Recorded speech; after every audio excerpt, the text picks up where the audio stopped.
I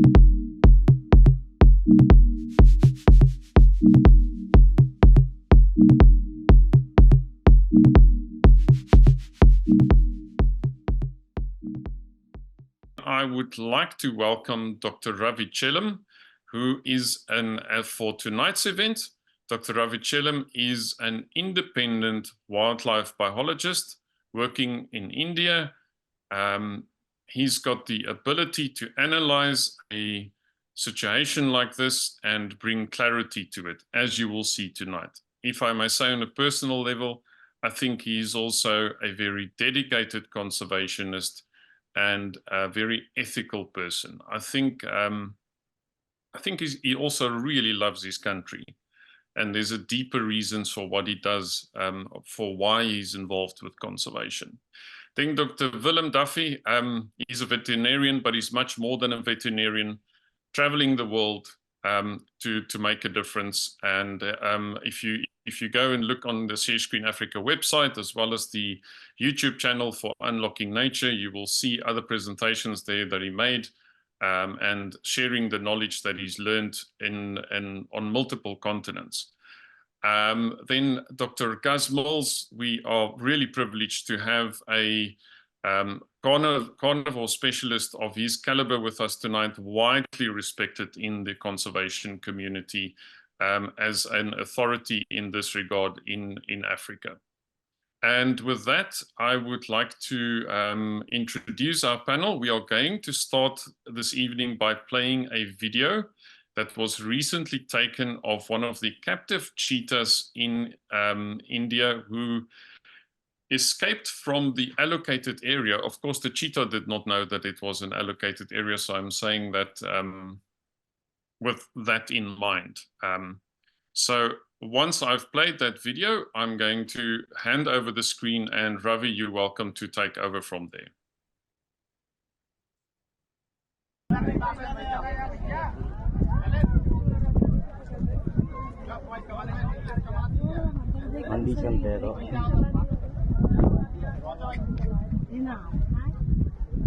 छोटो ये दानी वाणी ना शीतल तो ऐसे होते हैं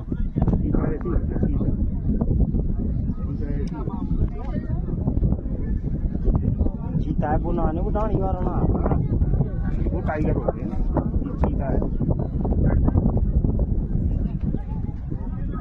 उल्टे ना आ रहा देखते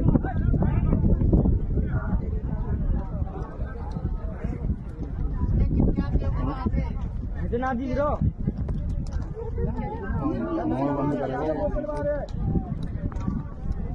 लिया मेरे में ले आए बजट ना आ रहा ताकत हो जाओ तो 11 से नहीं हो जाओ तब ऐसे ही बजाओ 11 से नहीं हो जाओ तब बजाओ नसी ते कितने ताकत कम है ये नहीं पे काट देते दारू वाले कितने ताकत है यार जी बने बात फाड़ जरूर दे मोड़े सामने तो और का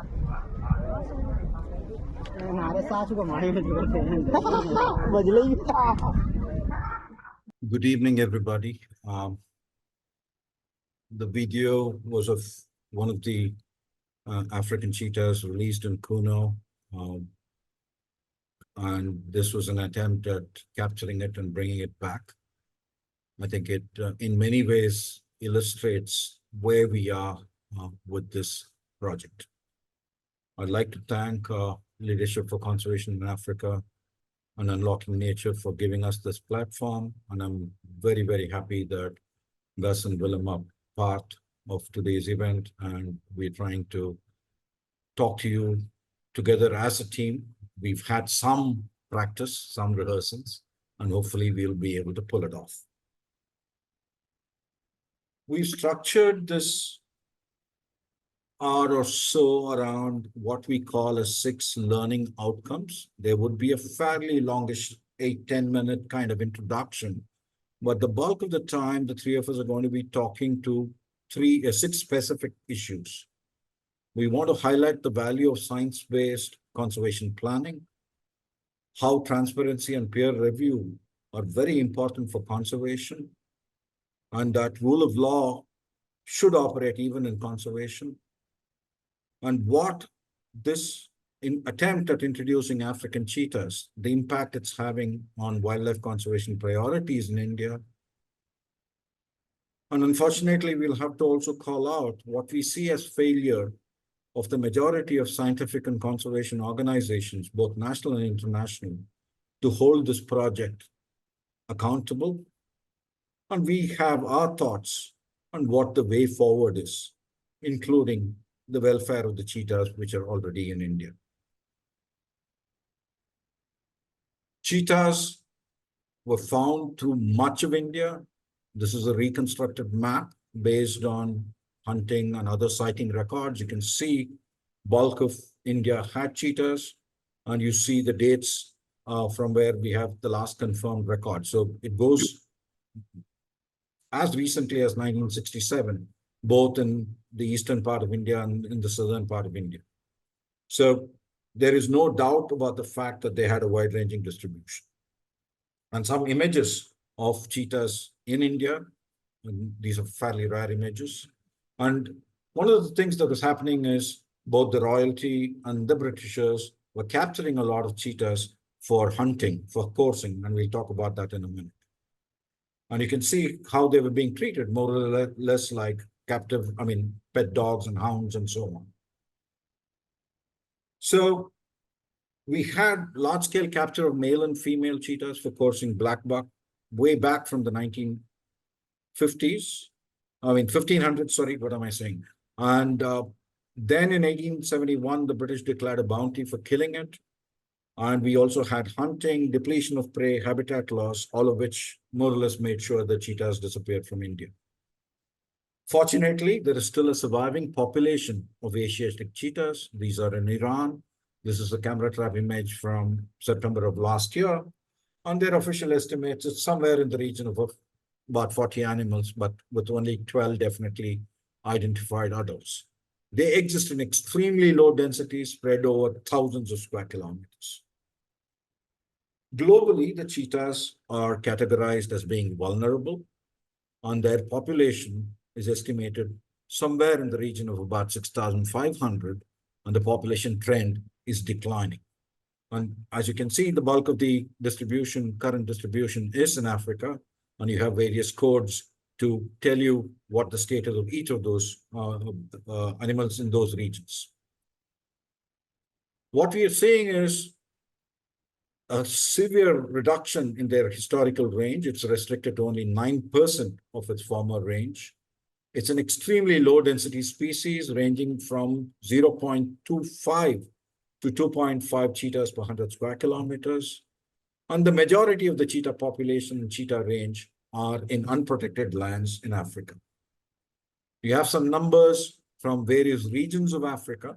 And the reason I have the total 983 in bold is because that's the amount of estimated number of cheetahs in the northern hemisphere part of Africa, from where now India wants to get cheetahs. There is some talk about India being in the northern hemisphere and we should get cheetahs from the northern hemisphere. It's not as if the cheetahs are doing very well in Africa. Out of the 33 populations identified, only 18 have been assessed. And of those 18, 14 are in decline, 3 are stable, and only 1 is showing signs of increasing. And for my Indian friends, some couple of nice shots of cheetahs from Africa. What is the history in India? For long, we were told the last cheetahs were shot in 1947, but we know now there were reports till 1967. India government declared it extinct in 1952. Through the late 60s, early mid-70s, India tried to work with Iran to try and get a barter system going where we would give some Asiatic lions to Iran and Iran could in turn give us some cheetahs, but that didn't go very far. Through the 1900s, 2000s, there were some attempts to try and clone the Asiatic cheetah, but Iran didn't give the required biological material. That didn't go anywhere. And the big change happened when there was an international meeting held in September of 2009. And that resulted in this report called the Assessing the Potential for Reintroducing the Cheetah in India. And then you have a whole series of things happening in courts, happening within the government, happening on the ground. I don't want to go into great detail. This is just to give you a timeline as to how things are happening. And you have from 2002 in January, the action plan being published. In September, the 8 cheetahs coming from Namibia. Next year in February, 12 cheetahs coming from South Africa. And over the past, 15, 16 months since the South African cheetahs have come, there have been deaths, there have been births, cheetahs have been released, cheetahs have been recaptured. There is total confusion. There's a completely changing narrative. It's kind of looks like as if things are being made up based on what situation we face. There are talk that we'll get cheetahs only from South Africa. There's talk that we need to get cheetah from Kenya because it's from the Northern Hemisphere.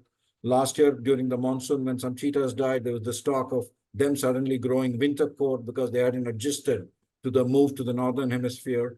There was some talk of radio collars causing lacerations, thereby leading to infection. But all confused, all at times even contradicting each other. In 2023, we also saw efforts to change the Supreme Court's position on the oversight. They had appointed a committee to provide oversight to this work, but the government is pushing back on that. There was demands for cheetah to be introduced in multiple sites. Right now, they're all only in Kuno. The sites that were talked about were Mukundra, Gandhi Sagar, Nauradehi. And again, we hear multiple narratives around these, why it is good, why it is not good, whether it's ready, it's not ready. Government has been on record saying by December last year, Gandhi Sagar would be ready. Now it's kind of postponed. They're saying December this year. Mukundra, for some reason, they are not saying it's ready, but the conservationists involved with the project are very keen on Mukundra. And the latest boomerang has been that now they're going to set up a captive breeding facility in the grasslands of Banni in the western Indian state of Gujarat. India now seems more focused on captive breeding of cheetahs in India rather than releasing them to achieve the stated conservation goals to establish a free-ranging population. For me and others outside the charm circle, we go by what is available in public domain, and what is available in public domain is this action plan for introducing cheetah in India. And the goal of this action plan is to establish a viable cheetah metapopulation in India that allows the cheetah to perform its functional role as a top predator and provide space for the expansion of the cheetah within its historical range, thereby contributing to its global conservation efforts. I urge all of you to keep this in mind because this is very, very important. I think this is an extremely laudable goal. We will try and see how things have panned out using this goal as a reference point. From this goal, a couple of objectives are derived, and that includes the establishment of a breeding cheetah population in safe habitats, and then to manage them as a metapopulation. And more importantly, the larger conservation goal is to use the cheetah as a charismatic flagship species and an umbrella species to garner resources for restoring open forest and savanna systems right across India that will benefit biodiversity and ecosystem services from these ecosystems. So you're talking of now tens of thousands of square kilometers through much of northern, central, southern India, which falls under what we call as open natural ecosystems. And that's what cheetah is supposed to help us conserve. There have been many critiques of the action plan based on facts, based on what is available in public domain, primarily because it's ecologically unsound. The scientific foundations of it are very weak. From whatever information is available, it seems to be one of the most expensive conservation projects India has embarked on.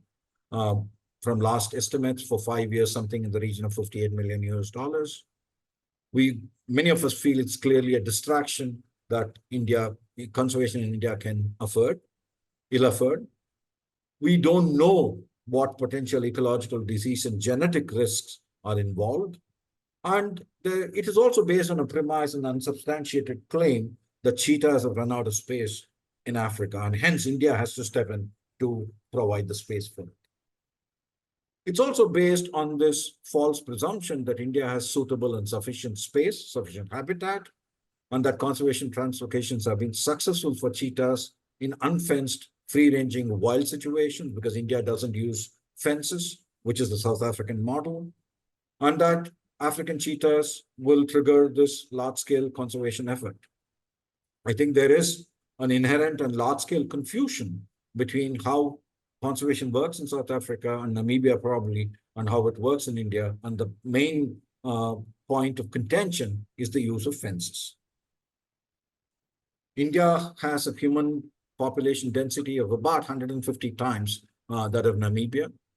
The conservation ethos and practice does not allow fencing. India, given that, I don't see how India can be seen as a solution to the surplus population of cheetahs in fenced reserves of South Africa.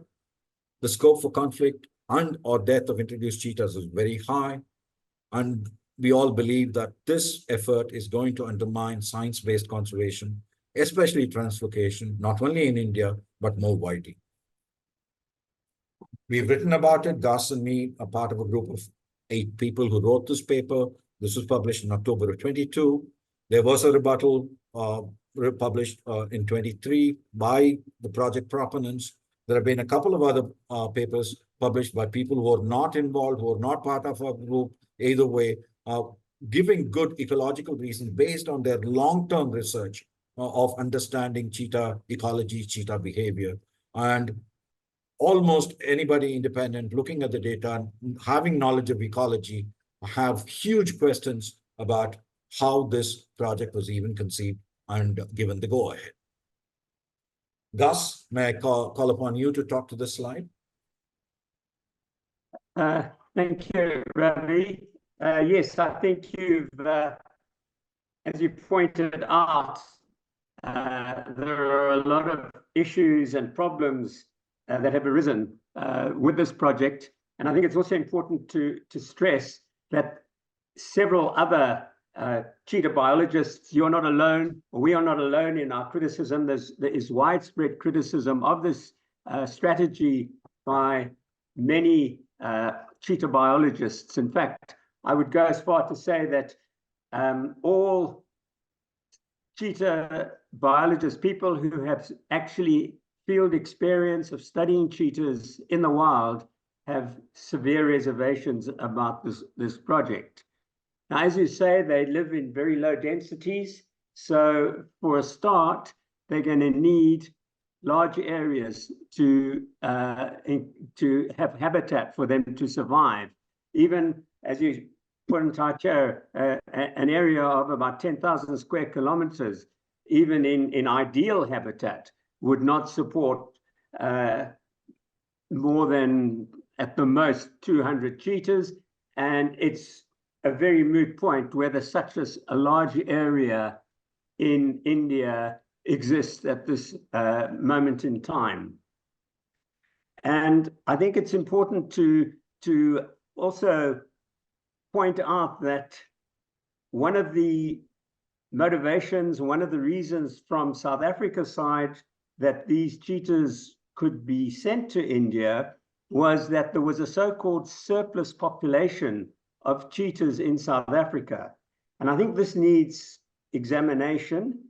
For one, most of these cheetahs in the so-called surplus population are animals that are enclosed in rather small fenced reserve areas that by no means are providing natural situation where cheetahs can live out their ecological role, that can be population can be regulated by natural circumstances. They are highly managed systems. There's a lot of manipulation of prey and animals and cheetahs taking them in and out.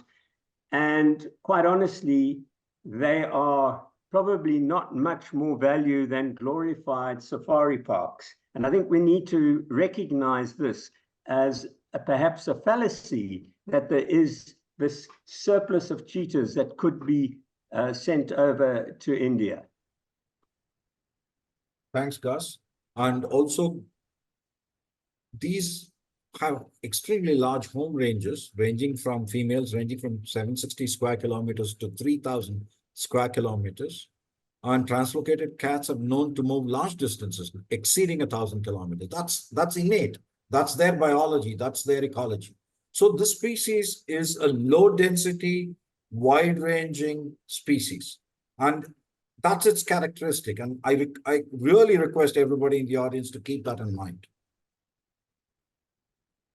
So having talked about cheetah ecology, we come to the Indian situation. Kuno National Park is 748 square kilometers.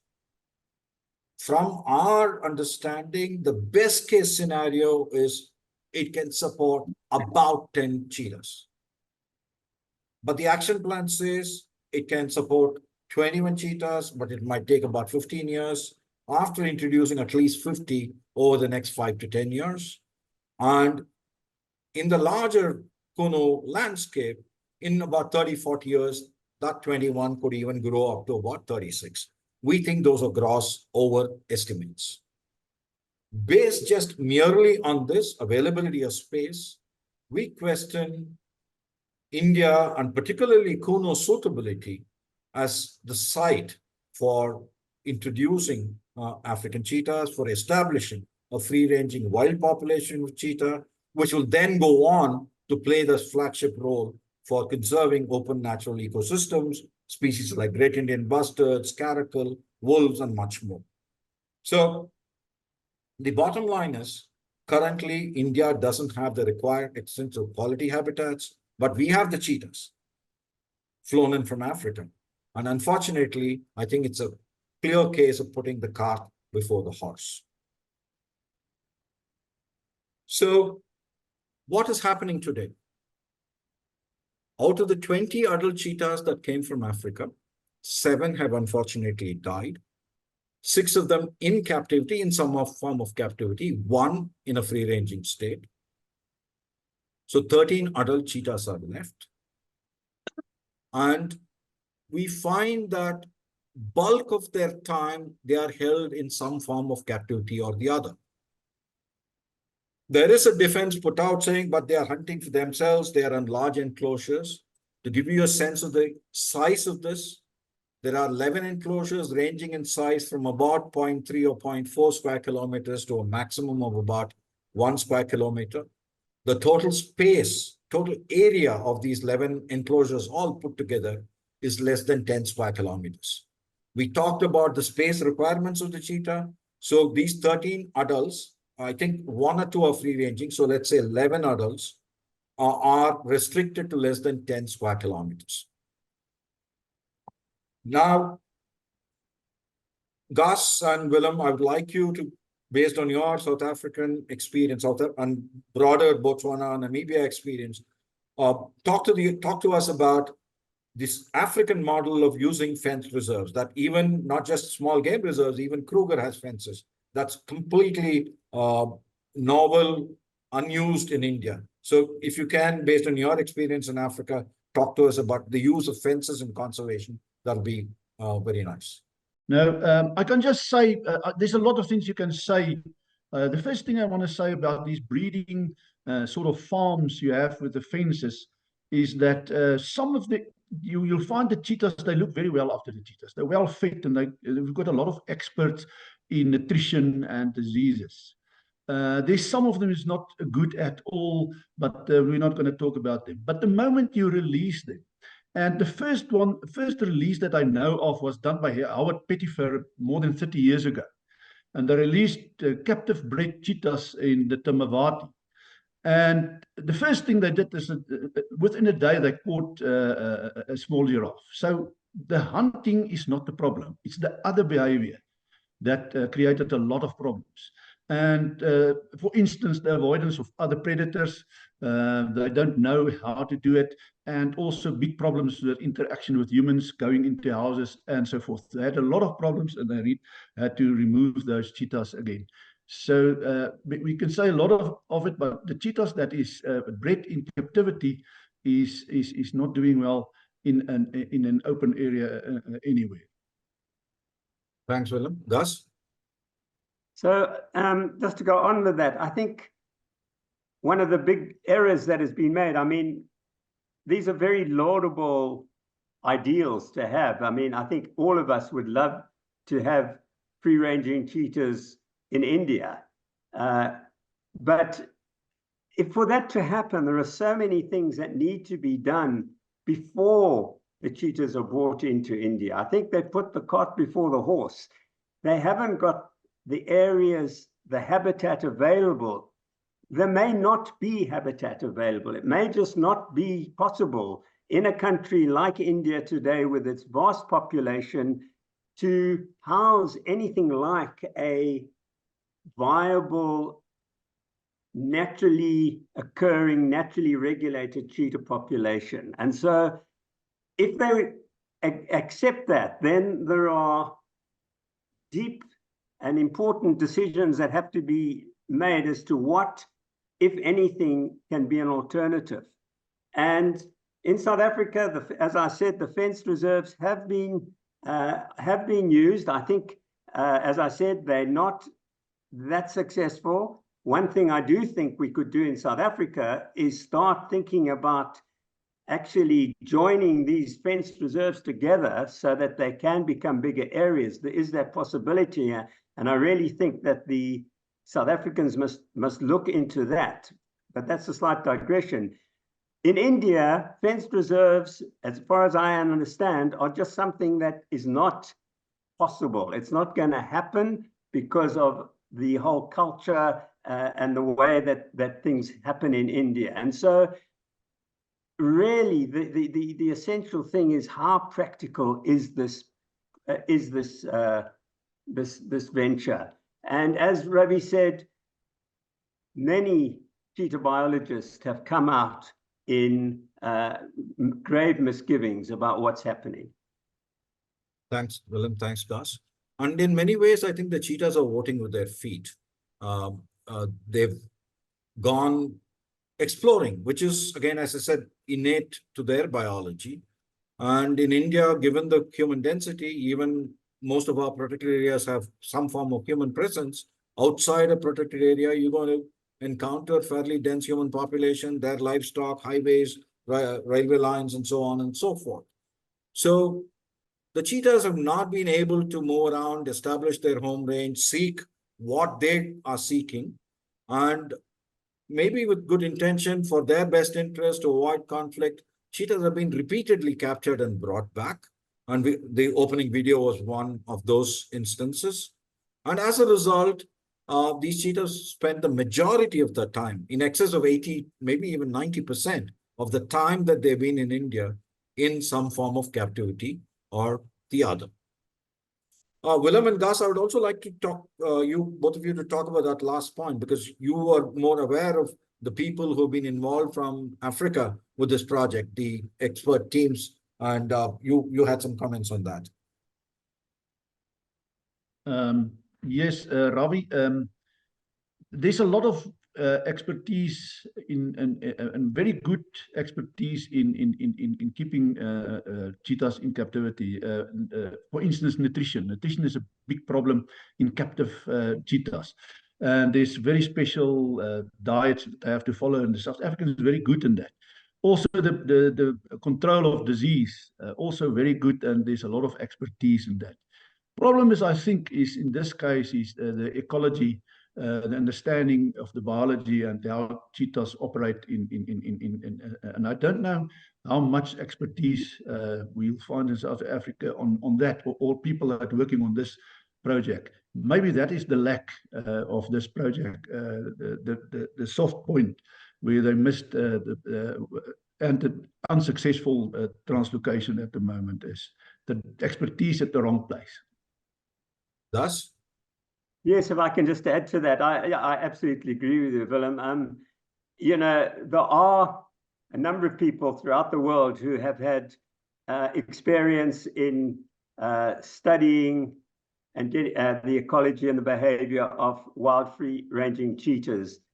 And as far as I know, none of them have been invited or have been asked to assist in any way with this project. The one possible exception is Laurie Marker from CCF. She does have a certain amount of experience with radio tracking cheetahs, but she certainly doesn't have the hands-on experience that a number of other people do have, who I think could have been very useful in advising the people in India as to how successful this project might be. Thanks. While we've published, we've written, we've spoken, we've reached out, the project side of things haven't quite engaged with all that advice that's been given. We've also seen a situation now where even the scientists who are involved with the project, who are responsible for getting the cheetahs from Africa, have been sidelined, removed. We've had deaths and births, as I said. We've had 4 litters now. And the public statements have indicated shifting goalposts, changing narratives, all seems to be to manage public perception of what is happening. And things did hit a bit of a low last July, August, when we had a series of deaths of cheetahs. I've seen official government order, which I can but interpret only as a gag order because it restricts the flow of information. And for the better part of the last 12 months, there has been very, very limited information coming out. As and when the government decides to put something out, we get the information, but otherwise it's been a bit of a black hole. And this is the photograph of a carcass of one of the cheetahs that died. This is the neck. That's where the radio collar was. And most people have said that there was an issue caused by the radio collar. The other story on that is that it developed a winter coat, and during the monsoon, that resulted in water getting accumulated, and thereby, with the chaffing by the collar, maggots gained access and whatever. So, but no clarity. What is the postmortem? What did it find out? Do we know the cause? What is the corrective action that we need to take? The third issue that I want to bring to the attention of all of you is the importance of the rule of law. I think it's something that all of us should hold dear to ourselves, because not just in conservation, but all walks of life. And this particular project really violates rule of law at so many levels. There is the 2013 Supreme Court judgment on translocation of lions, which said that in letter and spirit, lions from Gir should be translocated to Kuno within 6 months. This order was passed on the 15th of April, 2013, which meant by about 14th of October, 2013, the lions should have been moved.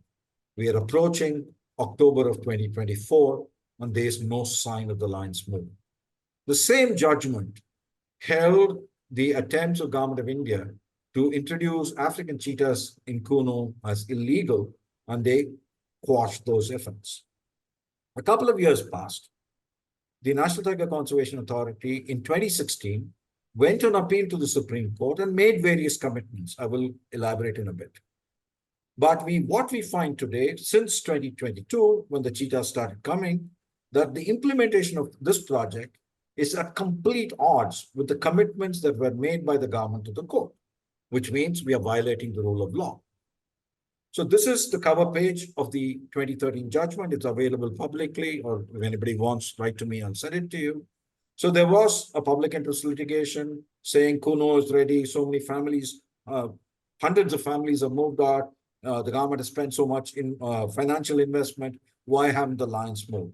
This was filed sometime in 2006, if I remember correctly. And finally, the Supreme Court gave its order in April 2013. So I've already said what the chief take-home messages are. Lions to be moved in 6 months, African cheetahs not to be brought to India. So the appeal of the National Tiger Conservation Authority was, yeah, you said don't bring cheetahs to Kuno. Please clarify that, because the African countries are thinking it means you can't bring cheetahs to India. We will ensure that our attempts at bringing cheetahs will not adversely impact lion translocation. Please allow us to explore sites other than Kuno. This is the plea, this is the prayer that the National Tiger Conservation Authority made to the court. Then we have an interim order of the Supreme Court in 2018, which basically says that initially they wanted to bring it to Kuno, but now they are saying they want to bring it to some other places, which is mentioned in the application, para 3. And this is what para 3 is. it basically says, we will explore places like Naradehi in Madhya Pradesh and Satyamangalam in Tamil Nadu. And lo and behold, come the action plan in 2022, there's really no mention at all of Satyamangalam. Naradehi is low on the priority list, and Kuno comes on top as the site that is ready because of the efforts made for preparing it for line translocation, and hence we should bring the cheetahs in. So complete mismatch, complete deviation from the court orders, from the commitments made to the court. Something I think all of us need to reflect on, especially those who are involved deeply with this project. Apart from the rule of law, this is also having tremendous impacts on other wildlife conservation priorities in India. To begin with, the introduction of African cheetahs does not even figure in the National Wildlife Action Plan, which is the top policy document for the country, and that's for the period 2017 to 2031. So it's not as if the talk about cheetahs was not there. If it was such a high government priority, it should have at least been mentioned in the National Wildlife Action Plan. It's definitely impacting the translocation of Asiatic lions. It is having an impact on the conservation of Great Indian bustards, caracal, and much more. And despite the highly stated conservation goal of conserving grasslands and other open natural systems, cheetahs in cages are not going to be able to do that. And as you will see, there has been a significant diversion of resources and attention from other conservation projects. A good shot of the Asiatic lion for those who haven't seen it. And what's happening? And this is a news report from 2020. Government blames half of Gay lion's death in 5 months to disease. In the last 5 years, more than 550 Asiatic lions have died. And most recently, this is something that was published in the last week, trains, electrocution, rabies. And these are all threats which are killing lions currently in and around Gir. And we still are pig-headed in not implementing the 2013 model to translocate, establish additional free-ranging population of lions. Female Great Indian bustard with a chick. And you see these two contrasting photographs of the same habitat, and you see what's happening. In 2020, it's an open habitat which the bustards could use. With the push for renewable energy and solar farms and wind farms coming in these habitats, you see the explosion of transmission lines. The bustard is one of the heaviest flying birds. It cannot change course. The eyes are to its side. It's not forward facing. It often doesn't recognize there are these obstacles. And one of the greatest reasons for the bustard mortality today are them flying into these overhead transmission lines. And unfortunately, this is what would result. It's a highly endangered species. Barely 100 or 150 birds are left. And almost annually, you're losing 2-3 birds. And God forbid, if those are adult females, they're going to have a tremendous negative impact on their conservation status. Caracals, again, not much attention being paid. And we know so very little. And from all available information, that also seems to be on the brink. Talking about funding, the government this is what it's done. It's slashed big project funding related to wildlife by nearly 50%. And these are for high-profile projects like Project Tiger and Project Elephant. But you're then seeing this enormous investment being made for African cheetahs. The other thing that the three of us would like to address is the fact that this project seems to be somewhat flying under the radar. Many respected scientists, conservation institutions, but for the notable exceptions of those who have published ecology-based papers pointing out to the weaknesses and flaws, have been totally silent. I don't think any of us wants a confrontation, but I think conservation and projects like these deserve open, informed discussion, debate, support, course correction, and that can only happen if people are willing to speak up. Gus and Willem, do you want to speak to that? If I may. Yes, please. Yeah, Ravi, I think you you're touching on a very valid point, and it's been to me too, it's been a very unfortunate, and I can't understand why certain organizations, and perhaps most importantly, the IUCN Cat Specialist Group, have not joined into this debate. You have twice, I think, contacted them, and yet we have had nothing forthcoming from them. They were very involved at one stage a long time ago when this was first muted, long before the introduction took place. But it does seem to me that an organization of that stature and respect should get involved with an important cat conservation issue. And within our own country too, I've been very disappointed that other organizations, and again, I must point one out that I had a lot to do with at one stage, and that's the Endangered Wildlife Trust. They are on the original press release by the government of South Africa saying they were going to send cheetahs to India. They were listed as one of the parties involved, and yet we have heard nothing from them. I myself had tried to get a comment from them, and I've been ignored. And if we can't get our organizations, our NGOs, our institutions that claim to be really concerned with these matters involved, I think it's one wonders why. And that's all I want to say. Thanks, Gus. Willem? No, Gus said everything I want to say. Thanks. The project is also being presented as a success, and that's against all evidence that we can see. And very few people are challenging those claims of success. And the way the success is presented is less than 50% of the cheetahs have died, and that's seen as a success. And the fact that 4 litters of cubs have been born is also seen as a success. But the fact remains that bulk of the adult cheetahs are in captivity. All the cubs were born in captivity, remain in captivity. And I don't see how a conservation project which aimed at cheetahs not only establishing themselves as a free-ranging population, but would then play the flagship role for conservation of open natural ecosystems can be claimed to be a success if over 2 years, bulk of the time has been spent in captivity. Oops.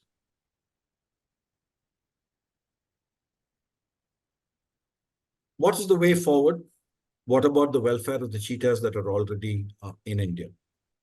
We are of the strong opinion that we need to accept reality, that this project has really reached a dead end as far as conservation is concerned.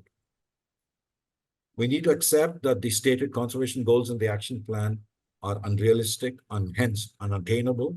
So if we at all want to be serious about conservation of open natural ecosystems, we need to take a completely different approach.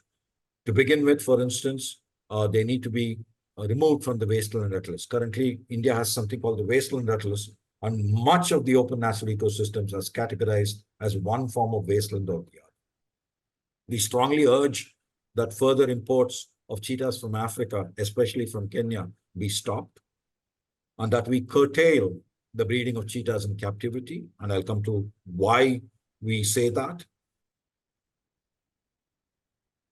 Stop investing this enormous amount of effort and fund in building fenced reserves, captive breeding facilities, especially in bunny, because bunny is a very vibrant ecosystem, which also serves as a livelihood resource for a very large pastoralist community. It has its native biodiversity, and by trying to do fences, civil engineering projects there, we're going to mess up that place. And the reason we don't want too much captive breeding and cheetahs in captivity is because of the Namibian law and Namibian policy, which very clearly says any wild cat kept in captivity longer than 90 days are unfit for release. They should either be euthanized or confined for the rest of their life in captivity. And when they are in captivity, they should not be displayed, they should not be bred, a whole series, they should not be fed live prey, and so on and so forth. Simply because they found with experience that when adult cats are kept in captivity for longer than 90 days, they are no longer capable of expressing their full suite of behavior that we really want them to. And it increases the opportunity for human-wildlife conflict, which in India already is a problem. We don't want to add to that. By the Namibian policy, none of the cheetahs, including those born in captivity, are fit to be released. Whether we comply with it or not is a different matter, but anyway, we are not releasing these cheetahs for long periods of time. Having said that, I think it's our responsibility as Indians to try and provide the best possible care to cheetahs that have come from Africa to ensure their welfare and well-being. And there are opportunities for using these cheetahs for education and recreation through well-designed safari parks and public engagement programs. I close this by quoting from 3-4 people who are closely associated with the project, some of whom continue to be associated, others not so closely. Vincent Vandermeer from the Metapopulation Initiative, and this is from 2022, just around the time the cheetahs came from Africa. And he's on record saying, we will lose a tremendous amount of animals. We know this. Given this likelihood, the focus in India should be on the long-term plan to regularly supply cheetahs from Africa until the species gets a foothold, a goal that will require a minimum of 5,000 to 1,000 individuals from Africa. Adrian Tardif, who actually accompanied the cheetahs on the plane when they were transported and has been in India for a long time, working with the Indian colleagues till about a year ago. I mean, and you can read it for yourself. You can see that there is a certain element of dissatisfaction, even disappointment about how things have panned out, calling out maybe fairly and fairly, I don't know, saying that if these cheetahs had been better monitored and more appropriate and timely veterinary care had been given, some of those deaths, which was in July, August last year, could possibly have been prevented. There has been a communication breakdown. He says we were not informed of any of the day's events at Kuno. At no time had we received any information about what had transpired. Instead, we were dismayed to learn what had happened via the media. And this is one of the main votaries, supporters of this project. He goes on to say that something on the similar lines, around April, May last year, the whole management was changed. There was a special expert committee, Cheetah Project Steering Committee established, and Adrian and Laurie were amongst the set of international experts. But he goes on to say that we have never been consulted. It seems that we have become mere window dressing for the project. And a month later in August, he told a South African newspaper that he thought this was a conservation project, but it now seems to have turned into a political game. And this is Laurie Marker from Cheetah Conservation Foundation around the same time, July of 23. And both of them actually wrote to the Supreme Court. And some of this is from those communications. At that time, 8 cheetahs had died, including 3 cubs. And she says 7 of these 8 deaths had occurred in captivity, and 1 which is free-ranging from the collar infection. I showed you a photograph, and she claims all 8 deaths were avoidable if there was adequate monitoring and veterinary intervention. And she also worries about how these cheetahs are being managed in captivity, the movement, the pairing, allowing them to mate in enclosures, and what, if at all, the appropriate veterinary interventions. And it looks like even when they were on the field, on the ground, they have not been adequately engaged. And I think this is my penultimate slide. And this is Dr. Jala in the same article in National Geographic where Vincent was quoted. And you can read it there. And he says the worst enemies for conservation are conservationists. Once it's done and people see the success of it, I think all of them will come around. And it's a year since that quote, and we see what has been happening. I close by acknowledging these people for sharing information, photographs, enabling today's event, folks at LCA, and of course, my co-speakers, Willem and Gus, and the audience for patient listening. And we now open it up for discussion, question and answers. Thank you very much. And before I open that up, Willem and Gus, if you have any comments at this stage, please go ahead. Robbie, maybe just one thing, the way forward. India have got is the size of 2.7 times South Africa, and have got a population of 1.4 million people. Billion. It's totally overpopulated. Your problem is the lack of habitats. And you've got small fragmented national parks. What is the possibility for corridors? And eventually big enough space to maybe introduce cheetahs positively. See, rather than corridors, in fact, the action plan itself talks of a managed metapopulation. So the physical capture and movement, something like what South Africa is doing in your fence reserves. But to begin with, you need habitats that can retain maybe 20 to 40 animals. And even that we don't have at this point of time. Kuno, which is the best site, is 750 square kilometers, average single home range for an adult female. So the bigger worry for us is the sites which can hold even small population of cheetahs. And that's why they're being repeatedly captured and taken into captivity. Then comes corridor. Even in the absence of a corridor, we can have physical capture and movement of animals, but the bigger problem is the lack of habitat. Gus? I think I'm okay for now. Thank you. Okay, over to you guys at LCA. Sorry, Willem. Just another priorities. You talked about priorities. What will you list as the biggest priorities? I mean, we're talking about the girl lions, the Iranian cheetahs, the buzzards. In your mind, what is the priority if you take it from 1 to, say, 2, 3, or 4? Well, you are asking a loaded question, and I will give you a biased answer. Obviously, for me, for several reasons. One, I studied the lions for my PhD, and it led to the whole plan to translocate lions. So for me, and there's a standing order of the Supreme Court. So there's multiple, what shall I say, reasons why the translocation of lions to Kuno has to take the highest priority. But side by side, you see extinction happening in front of our eyes when it comes to Great Indian bustards. The Supreme Court ordered 2 years ago, or maybe 3 years ago, those overhead power lines need to be buried. Nothing happened. And now, in the last 6 or 8 weeks, they've actually modified the order and said, no, we have to also manage climate change, so solar power is important, and things like that. But we are able to find money for this cheetah whatever. I mean, I don't want to say what I feel, but cheetah introduction. If those resources had been made available, the Great Indian bustards could have had a better future.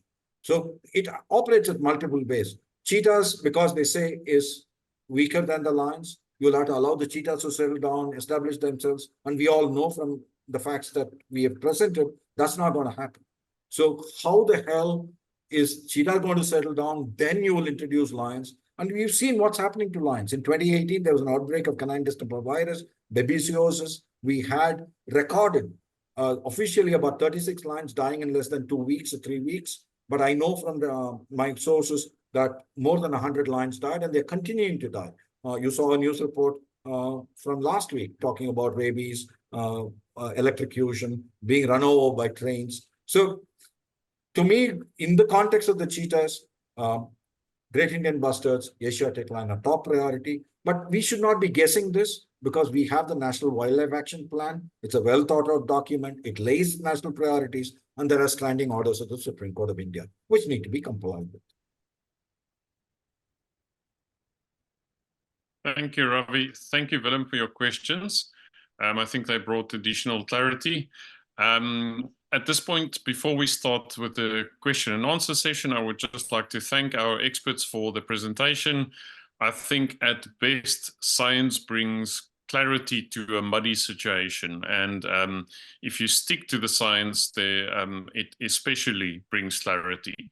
I think we live in a world where things are very unclear because yeah, there's an unwillingness to respect the scientific process sometimes. But also, I think I would also like to respect you and thank you for your moral clarity and bringing, speaking your mind where you feel it is necessary. Unmute myself. So you are now welcome to raise your hands, and we're going to head to the question and answers.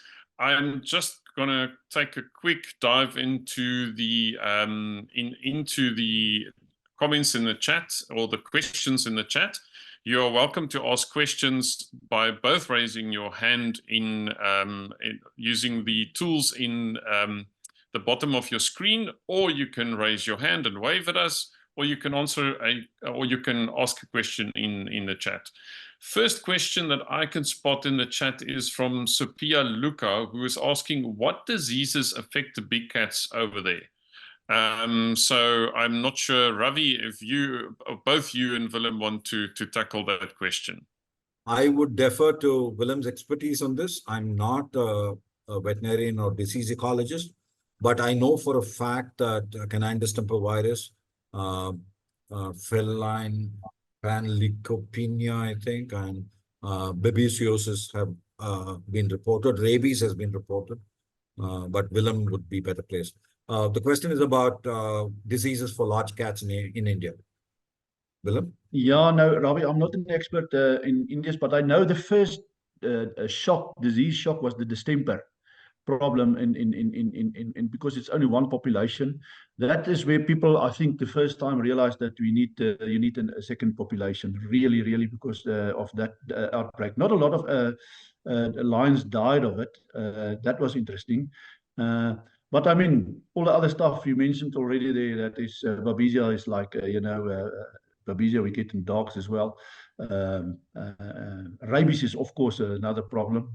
Sometimes these diseases appeared when the lion's immunity goes down. And sometimes when they're overpopulated, that the immunity goes down because of stress factors. And that is also a factor. And I don't think, I think the big thing is you need a second population. That is the lesson out of this. There are also two further things there. One, they have gone through a genetic bottleneck. So they are already, in that sense, immunocompromised because they are inbred. Plus, at least 50% of these lions are permanently living in human-dominated habitats. When I presented in October 22, I showed some videos of how lions are basically causing traffic jams on highways and climbing onto people's houses and all of that kind of stuff. So they're being exposed to carcasses, our street dogs, none of which get disease treatment. So there is that problem also of much widespread exposure to potential pathogens. Thanks to both of you for that. Then let's turn to audience questions. Marty, you're welcome to unmute. Thanks, yeah. Thanks very much for the talk. I don't know whether my question is possibly you're going to immediately say no, but there's almost this argument, and I've seen it in the game hunting in South Africa. The fact that there is hunting and game and wildlife available actually results in land use being changed from farming back to wildlife and whatever. And is there any sort of argument that by having the cheetahs there almost motivates the need to spread out and it's almost an incentive to try and motivate that more land is converted back to suitable habitat for cheetahs? If they aren't there, then it's never going to happen. You almost need to have it there as the catalyst to make that happen. Is there any, would that argument hold any water? The short answer is no. With 1.4 billion people, with high levels of poverty, with the bulk of the people still depending on biomass and land for their day-to-day subsistence, where are you going to get this land for cheetahs? And we are not talking of 1 hectare here and another hectare there. We need to be talking scale, and you really need talking in the thousands of square kilometers. And even if it was there, I think we need to identify it. We need to ecologically restore it, ensure connectivity before bringing the cheetahs. But that has not been thought through at all. And as I said, much of our open natural ecosystems, even today, are categorized as wastelands. When you call them wastelands, you know how you treat them. And in the name of nature-based solutions for climate change and so on, bulk of our grasslands are also being planted over with trees. So that presents its own set of problems. No, thanks. Johan, just want to come in and add to Marty, Brett Mitchell asked in the chat, would it not be important to start raise challenges on the continual captive breeding of cheetahs in South Africa, which is based on the rhetoric that it is to secure genetics, whereas there's very little, if any, conservation value?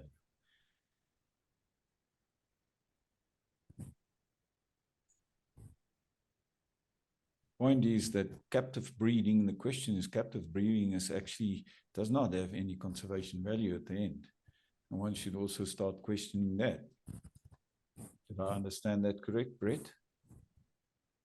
Well, it depends on the species. There have been at least a couple of cases where captive breeding, more than a couple of cases where captive breeding has revived species, the Przewalski's horse, the Arabian oryx. There are cases, black-footed ferret, where there were no wild population. You had to introduce them from captive stock. But without habitat, how much ever captive breeding you do, you're not going to establish free-ranging population. I don't know whether that's the question you were asking, though. We can just check with Brett if he wants to come in and ask his question. Maret, if you can unmute, ask him to unmute, please. Hi, good evening, everyone. Thanks for a great chat. Yes, no, that is the question. It was about basically, is there any genetic value in captive breeding of cheetahs? I understand that there's definitely certain species which have benefited from the captive breeding, but in this particular case, the amount of captive cheetahs that have been bred within the South African context versus what has been claimed to have been reintegrated or released is minimal in terms of the numbers. So it raises a massive question as to where all of those cheetahs that have been placed, that have been claimed on conservation value, effectively. That's what I'm asking. Gus, you want to take that? If I can, I think, so in this instance, if we're talking about the captive breeding of the cheetahs in India, of course, they are South African cheetahs anyway, and there's absolutely no need to breed up more South African cheetahs. But if you are talking about captive breeding for the cheetahs, the possible exception is the Asiatic subspecies of cheetah, which is critically endangered, and there are very, very few left. So, and I understand that in some European zoos, there may be some of these cheetahs that do have Asiatic cheetah genes. So as a broader level, captive breeding of Asiatic cheetahs may have some merit further down the line, not only in India, but also in Saudi Arabia, where there are also some serious attempts at the moment of restoring large areas of habitat and hopefully one day bringing cheetahs back there.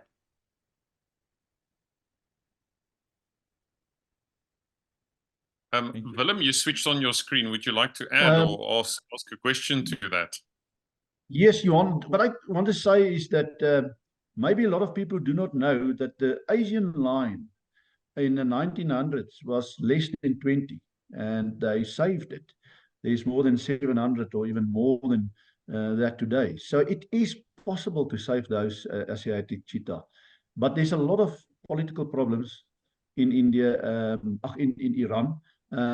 But there is still, there's at least 4 captive females at the moment, at least 3 of them fertile in Iran. And there is definitely some of them in the wild as well. But this time is running out. It's a serious effort, and there you can definitely do captive breeding.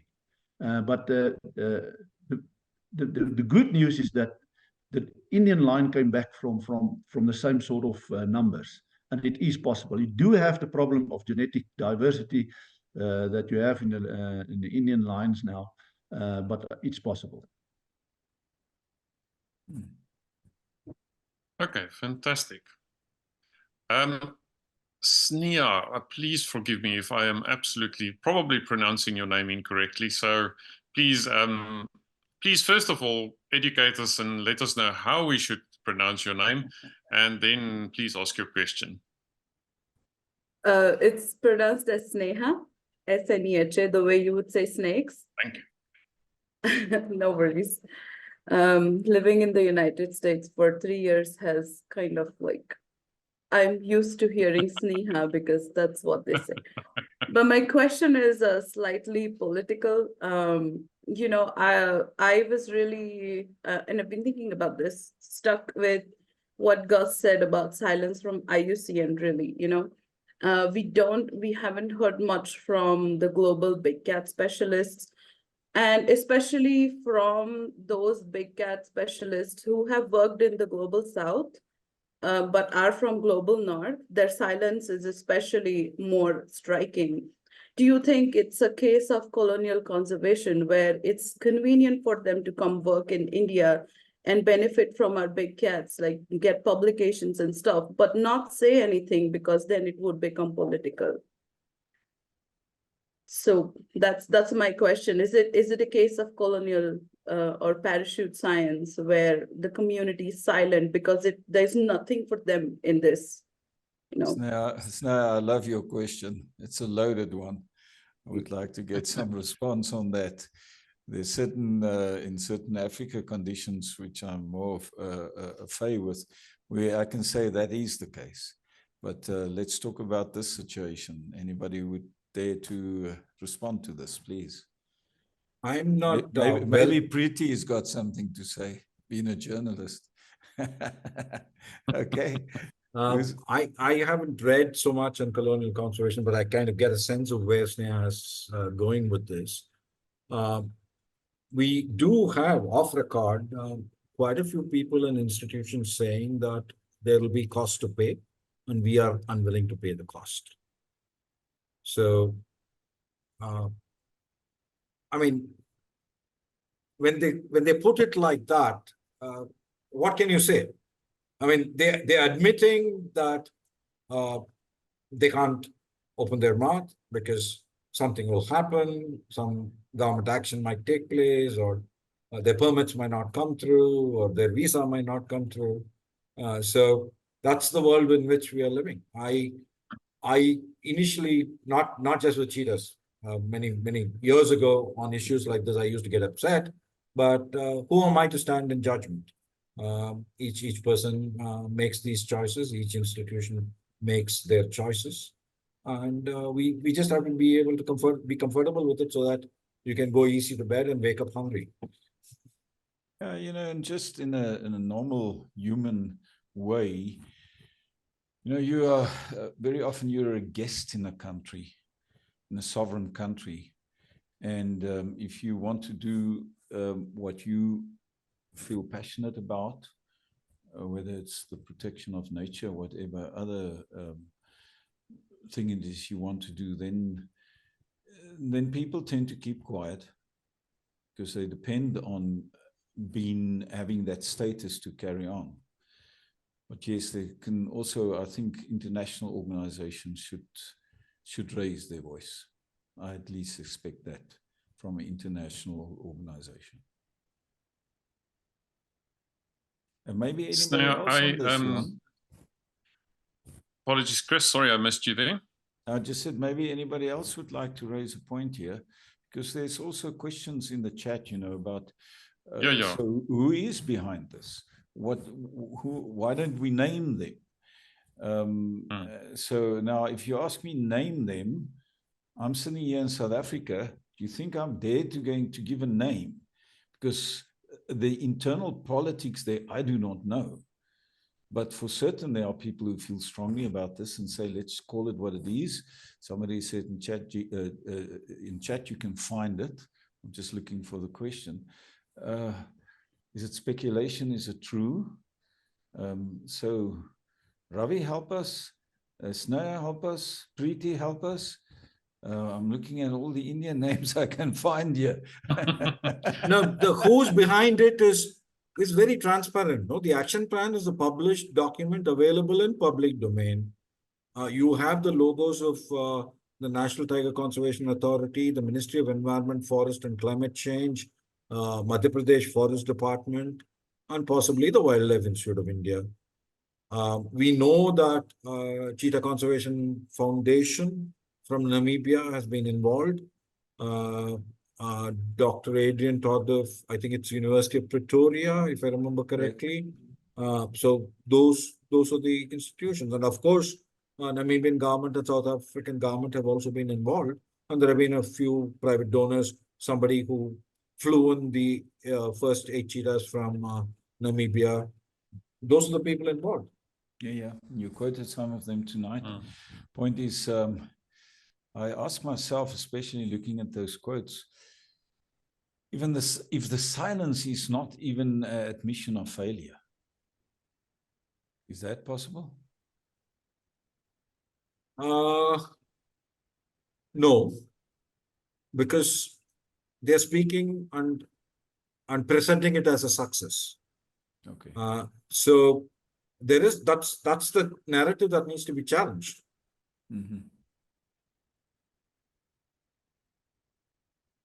So if I may, Sneha, I think first of all, I will learn to pronounce your name.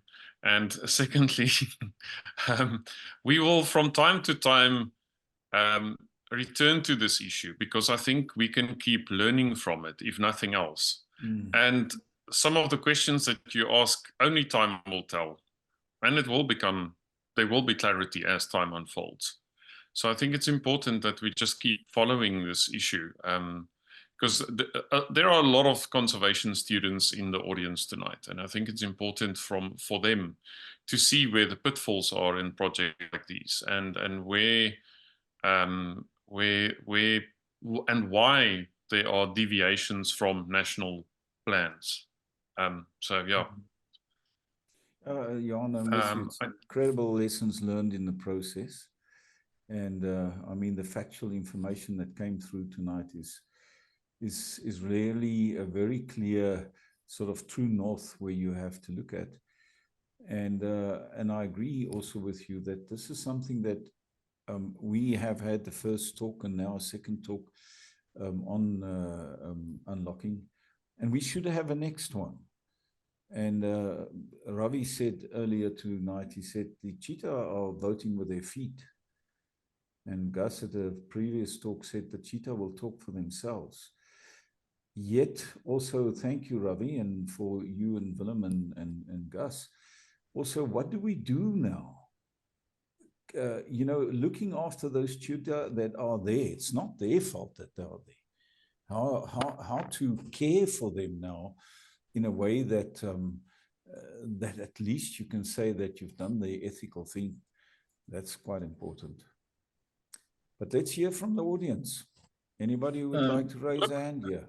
Can I just quickly come in? I just want to ask Ravi another question. In spite of all the overpopulation, the lack of habitat, there's a lot of good stories, nature conservation stories coming out of India. And what is the reason for that? What is the base for that? Because there's really, if you look at the rhinos, you look at the tigers, the overpopulation of the parks now. What is the reason for that? I think it goes to the Indian way of life, the Indian value system. I mean, I've been traveling abroad, giving talks, and it goes back to the 80s now. And there's never been a talk where people haven't asked a question somewhat along the lines you asked. How do you do it? What is the magic? And I think it's often been denigrated as, oh, you know, you are fatalist, you accept things, and so on and so forth. But I think our belief systems integrate nature. Several large mammals form our pantheon of gods. There is that acceptance. Coexistence is the norm. It's not the exception. It might not be the norm in busy urban centers, but if you go to the rural landscape, for large parts of the country, there are parts of the country where hunting, and now it's called poaching, of course, is quite widespread. But for a vast majority of people, people believe animals have a right to live. It's kind of a give and take. And government has also done its bit in terms of putting up compensation policies and ensuring local communities get the support that they need. So it's a combination of factors, but things are changing. When I started doing this kind of work in the early 80s, I did not hear it. But quickly, in about 15, 20 years, increasingly, I'm hearing local people saying, you want to conserve this tiger, you want to conserve this lion, you want to conserve this elephant, take it to your house. Why? I strongly believe it's because the official conservation policy has dinned into their ears that they are the problem. If people exist, conservation cannot happen, so people need to be moved, relocated. Then they say, okay, you moved us, but your animal is coming now into my agricultural land. Take your animal away. So that is turning out to be a bigger problem. That's a policy issue that we need to address. All right. So, Johan, there is sorry, an early Ravi, continue. There's an early question from Anya Lim, and she's still in the audience. How 21 and 15 years and 36 and 30, 40 years came from? And yeah, this is from the projections in the action plan. These are not numbers I have conjured up. These are projections made on models and published as part of the official government action plan. I hope that answers your question. Over to you, Johan. Okay. We've spoken about genetics, but Blessing, and I'm looking at Blessing's profile name on the screen. It seems like he's from a university. So I like to give preference to the students. Is there genetic evidence that is guiding these translocations? Have there been genetic studies, local adaptations showing that it is feasible for African cheetahs to survive and reproduce while in India? So just briefly, if there's anything that you haven't touched regarding the genetics that you would like to point out. As far as I know, there has been no behavioral study, because it's not just the genetics. He wants to know whether they can survive, breed, and so on. But the fact of the matter is there have been litters born, but these are born in captivity. So it's a slightly artificial situation. They have argued that the South African subspecies is the appropriate subspecies to bring. But I think Gus has a slightly different point of view on that. But I don't think the required level of research has gone into that. Only to begin with, only Namibia and South Africa were willing to give cheetahs. So in that sense, the whole narrative was built around that. So again, Gus, yeah, Gus, sorry. I just wanted to ask if Gus would like to add anything to that, or Willem. Gus is muted. Okay. There's another question from. Am I unmuted now? Can you hear me? Yes. Yes. Yeah. Look, I think in a way, it's not really a valid question under the conditions, because this thing's not going to work anyway. So the genetics, so the IUCN's guidelines would be that you take a subspecies from the closest population that you can get them from, which in this instance is certainly not South Africa. It's probably the Horn of Africa, where incidentally there do seem to be cheetahs. And if one is really going to get down to that sort of level, they may be the best ones to take. But also, as I said earlier, probably the best direction would be to breed up Asian cheetahs if you can, and then try and see if they could be reintroduced. So, you know, the cheetahs, the exotic, if you like, Southern African cheetahs might adapt well to that environment. Who knows? But as I say, I don't think it's really the issue. Maybe Thank I you, can just Gus. add something, Hello? Jan. Go for I it. think out of a genetic point, only genetic subspecies, there's more than that. The ideal will be to introduce the Asian cheetah.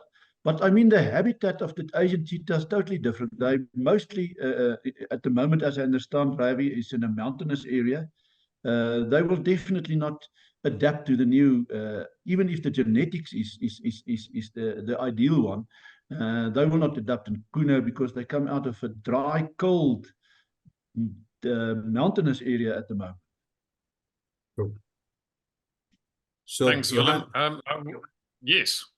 I mean, okay, you're looking at the question. I'm looking at it from chronological order, but I think you have a better way of doing it. Go ahead. Ravi, if we can turn to Steph Klarman's question. Welcome, Steph. Steph is from Bloodlines, and they do excellent work to hold the lion industry accountable in South Africa, and they've had also delivered a very good lecture on unlocking nature. Have the South African reserves who initially provided cheetahs for export withdrawn from providing further animals, or do they remain on board if further cheetahs were to be exported? I think that's a very good point. Having learned all these lessons, one would hope that there would be a change in mind. Optimism is the name of the game. In conservation, we can never afford to lose optimism. But I have absolutely no information from the South African side. I don't know whether Gus or Willem have any information. No, I haven't got any. Can I say something? Yes, Please, please. Gus, go for it. Well, if you heard our president talking at the end of last year at the BRICS conference to the Prime Minister of India, he said that he congratulated India for being able to look after the big cats. He said that we have sent 12 cats to India and they are doing very well. And if he wants more cats, we would be glad to send them to him. So I'm not sure who his advisors are and where he's getting that information from, but that is what was said. Good point. Yeah, I forgot about that. Yeah. Ravi, there's another look. You've touched on diversity. So if there's something to this that you want to add on, then you can just add, or we can pass through it. But Laura made a comment. Could the speaker say something about genetic considerations in this project? If the aim is to restore diversity, clearly there should be a major push to target the most vulnerable lineages as a source, and preferably a lineage close to the original Indian population. I think you've all referred to that. The South African surplus seems to be a demographic problem, but is of little or to no relevance for conserving cheetah diversity. I think we all agree. Yes, but as Gus would say, there are far more fundamental problems. There's just no space for cheetahs, irrespective of the genetic stock they come from. Good point. I'm just looking to try and collate the questions into questions that we haven't touched on. Steph has got another question. Can you comment on the lack of genuine, comprehensive social engagement with surrounding communities? That unfortunately is the norm in conservation in India. This probably is a greater need when you introduce a large carnivore. But when we look at how protected areas are managed, how people are dealt with, despite quite a landmark legislation in 2006, India has something called the Forest Rights Act, where forest-dwelling communities have rights, and constitutionally we have to give them those rights. But that has not really been subsumed into governance yet. So our governmental approach in terms of community management, engagement with community leaves a lot to be desired. across the country, there are sterling work done by universities, done by civil society organization, but it's not all held together or networked enough for it to have the kind of impact that it should have. Slowly, the implementation of the Forest Rights Act is gathering momentum, but it's going to be 20 years since the act was enacted, so it's taking time. But that empowers people to also conserve, manage the habitat and the wildlife. So you would get then a bottoms-up model of wildlife management. Thanks, Ravi. Just another question related to issues that you've already raised, but you can maybe just confirm this. Given the shortage of adequate habitat, even the relocation of Iranian cheetahs would have been unsuccessful to establish a viable free-ranging population. Same principle. Agree. Yeah. Okay. I think this question have been addressed, but let me just make sure. Ali Walker, cheetahs have never been studied in India. While research from Africa can help make predictions, how can you be sure there is not enough suitable habitat for cheetahs in India? There are self-sustained populations of leopards and tigers in India. Arguably, cheetahs require less resources in terms of prey and should cause less conflict, i.e. they don't kill people. So why couldn't they do well also? Now, I think it's been addressed, but let me just acknowledge the question here. Ravi or couple of things historically looking. How were leopards and tigers and lions able to persist, but cheetahs not able to persist? If they had lesser problems to deal with, if they had that inbuilt into them, they should have also continued to persist in India. While they've gone extinct, lions, tigers, and leopards and snow leopards continue to persist. The second is you can't straighten the tail of a dog. We know that cheetahs are low-density, wide-ranging species. So when we have that knowledge, you want to fly against that knowledge by saying cheetahs have not been studied in India. There's a good reason why cheetahs were not studied in India, because they've not been there for the last, 60-odd years. So are we going to then, if that was indeed the case, why are the cheetahs behind cages on some form of captivity for the majority of the time that they are in India? And is India suddenly becoming the experimental ground for global conservation? How is cheetah a higher priority than lion translocation? How is cheetah introduction done while a standing order of the Supreme Court is not implemented? So these, I kind of know of Eli. He is from CCF. He is entitled to ask these questions, but those questions are completely out of context to me. Thank you, Ravi. If Ellie would like to come in, she can just raise her hand and we can unmute her. No, yes, I am from CCF, and I had been on the ground in India. I was on the airplane when we took the first 8 cats from Namibia to India. And then I was there for about 6 months later, from about, I think it was October or November, about April of 2023. And since I left, I had a colleague that was there for 2 months after me. So about July, I think, of 2023. And then since then, we've been entirely ghosted from the project. No updates, no information. And you mentioned it in your quote, the quotes that you had there from Lauren Marker, the majority of all the deaths that have occurred have been due to human error, unfortunately. But there has been, from the brief time that we at least are aware of, that cheetahs have been out of the enclosures in Kuno. They've done very well. They've supported themselves. They've avoided human conflict. They've moved around as well as we could have hoped, I think. So with only having evidence from Africa, it does seem like a little bit of a jump to say that they just can't survive in India when they were showing very good signs of doing so. The only problem being that the forestry department on the ground can't get out of their way. And are making the decisions they are, it seems, based purely on politics. And for the record, I am not with CCF anymore. I've since moved on. I've left. I'm back in the States now. Thanks. Thanks, Ali. Ravi? No, I mean, those are facts he's stating. And he has an opinion, and I've expressed my opinion on that. I don't think any of this should supersede line translocation. Thank you. Thanks, Ali. Thank you very Where are we in much. terms So, of time? it's 20 to 9. Ravi, Willem, Gus, are you all still okay to carry on for a bit? Yes. Okay. All good.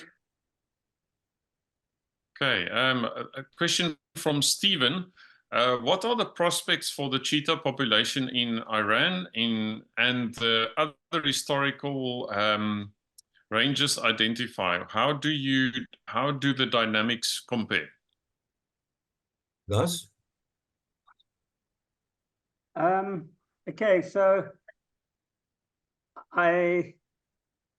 it's very difficult to know about Iran, what's going on in Iran. It's, you know, their numbers are very low.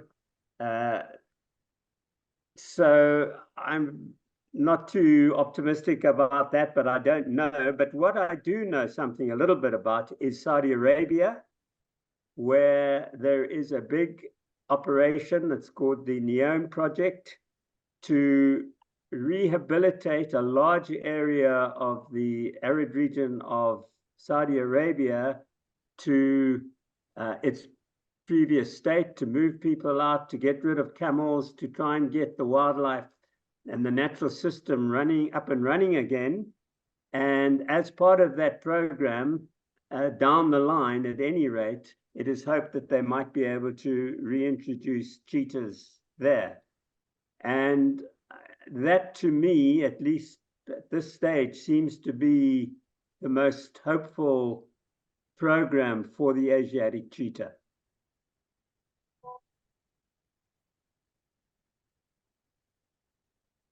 Any additional comment, Willem? Maybe also for Gus or Ravi, I believe the biologist working with the cheetahs in Iran was in jail for at least many years, and that the problem is you know, how to get access to these cheetahs. Maybe Ravi or Gus can answer that. Well, they were all recently released. I mean, some were released last year, I think. The last of them were released very recently. I don't know. I don't know enough about the Iranian situation to make anything, say anything intelligent. Well, I actually have visited Iran some time ago.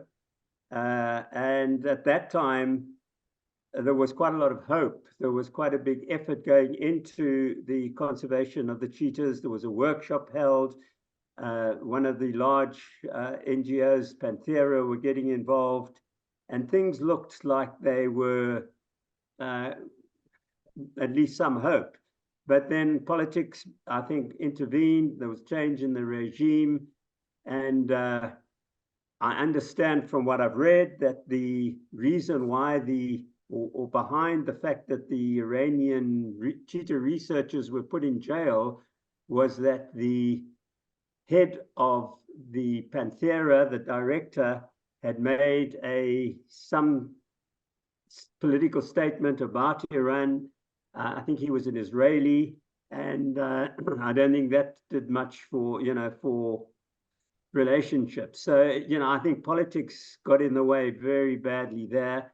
Who knows what's going on? I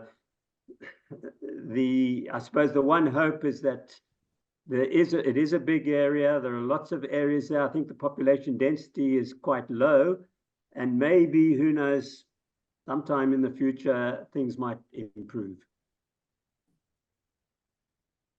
Thank you, Gus. That's very valuable information. Thank you very much for helping us to understand that. Michael, please go ahead and ask your question. Hello, thank you very much for the informative discussion. All right, I'm from Zimbabwe. My question is, I have seen in some parts of India where leopards are coexisting with human settlements.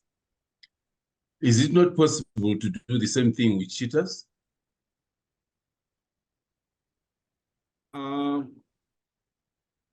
Is that the starting point? I mean, leopards primarily exist in wildlife habitats. And yes, there are leopards even around cities. Sometimes accidents do happen. Leopards get run over, leopards attack people, take cattle and all of that. Cheetahs, by their nature, aren't quite as adept as a leopard in staying out of trouble. Leopards are obviously very capable of climbing trees. They're nocturnal. Cheetahs tend to be much more diurnal, and their hunting methodology requires open land for them to chase. So ecologically, they are not a good fit to really live in human-dominated. Michael, I don't know whether that answers your question, though. No, it answers. Yes, thank you very much. Thank you. Michael, thank you very much for Chris. Sorry. Go for it. No, you go ahead. Michael, thanks for the question. A related question from Manish. At any point before the introduction, was any realistic or even fair informed prior consent taken from the pastoralist and agrarian communities living in and around Kuno? Short answer, no. Manish said he expected that as well. So yeah, that is definitely a definite consideration that should have been taken into account in any reintroduction. Johan, I just want to ask, thanks also, the answer is clear. It's a no. I noted in the chat, I'm not right there now, Stephen Blinkensoft had a question, and I just want to check he's still in. If you want to unmute and just check whether, I want to check whether his question has been answered. Stephen, if you want to come in, please. Yes, thank you very much. Clear and very informative answer. Thank you very much. Thank you, Stephen. Appreciate.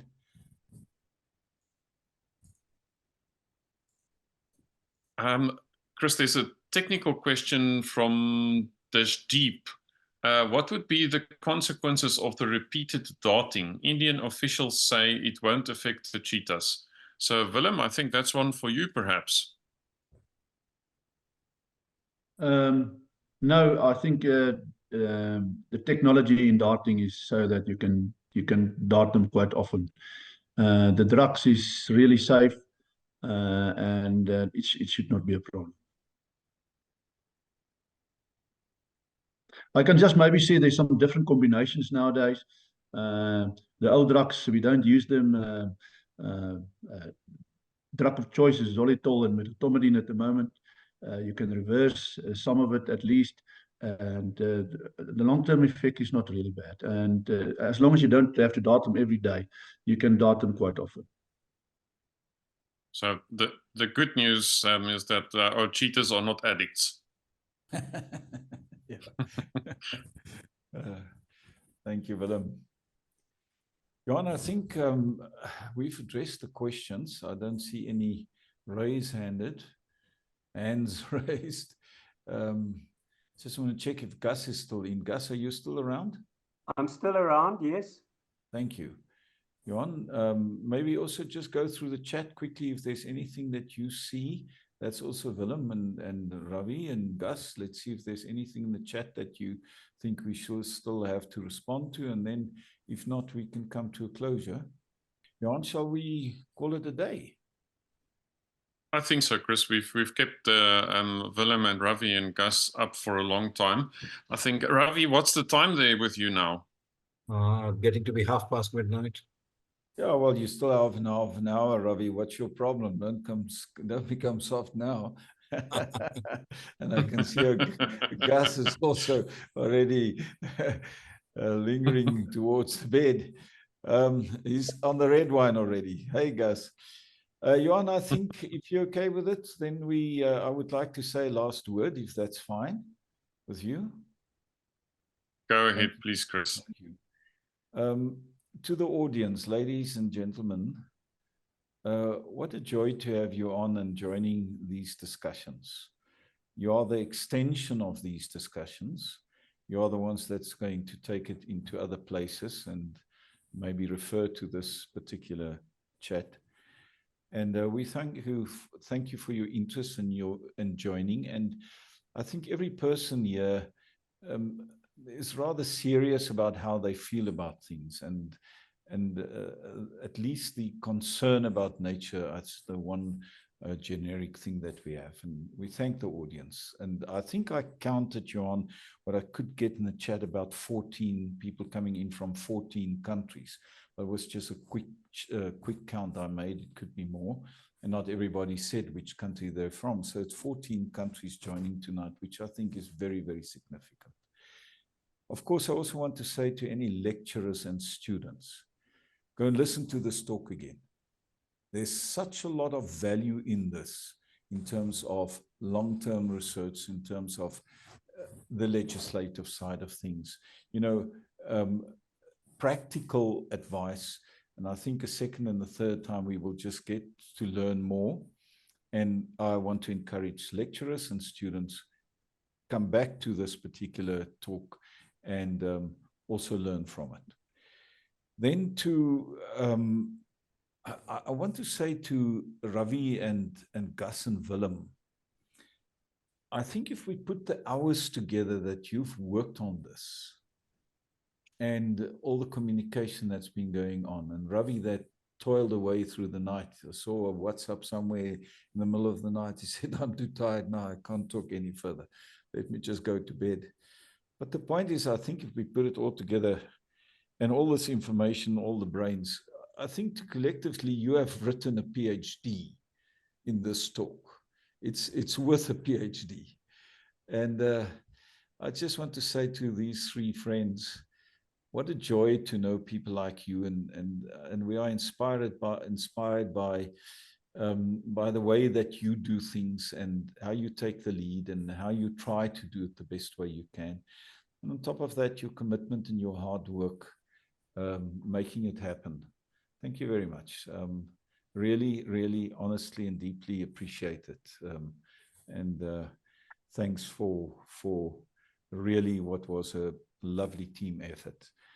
So to everyone, thank you very much. Thanks for your interest. Thanks for your support. And thanks for communicating this, taking it forward.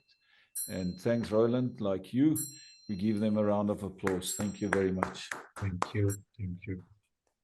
Chris, if I may just say something that makes me very happy is there's a comment in the chat from Karina Meyer.